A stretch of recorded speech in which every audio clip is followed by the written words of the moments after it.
USA and the chiefs of staff of other nations regarding the North Atlantic Pact.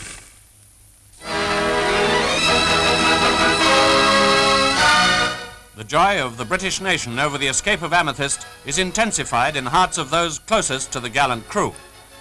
Mrs Kerens, wife of the commander, expresses her feelings. I'm sure my great pride and happiness today is shared by all naval wives and mothers, particularly by those of men in the Amethyst.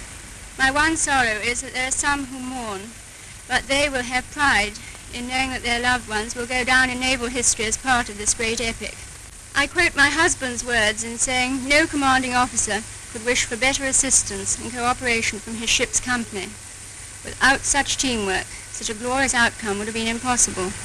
I am thrilled and proud beyond words that my husband's skilled navigation under what appear to have been almost impossible conditions have earned him the award of the DSO. Mrs French happily surveys the portrait of her DSM son, Jack, who wirelessed the famous signals of magnificent Amethyst. The flags and placard of welcome have been out before for Jack at Ashburton, Devon. This time they're painting the gate red, white and blue for his homecoming. Proud parents of a gallant sailor son. Not far from the beach at Felixstowe, Mr. and Mrs. Charles Williams live in St. Edmund's Road. They too are rejoicing in the safety and gallantry of their son Leonard, who kept Amethyst's engines going on that glorious dash down the Yangtze. I was very relieved to hear from the Admiralty that my son was not a casualty, but was very sorry to hear that his chief was seriously wounded during the action.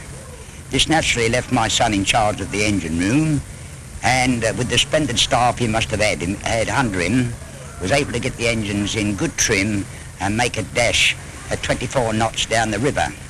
I myself served for 2 years up the Yangtze River in HMS Cadmus from 1905 to 1906. And I take my hat off to the captain for the wonderful job of work he must have done in bringing the ship down the river safely.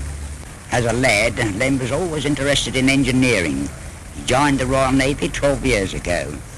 During the last war, his ship HMS Dragonfly was sunk by Japanese aircraft. He was taken prisoner of war for 3.5 years. We're as proud of Len as I feel sure he must be of his shipmates. Now, Mum, what have you got to say? As a mother, I feel very proud of him, and I hope he will soon be home.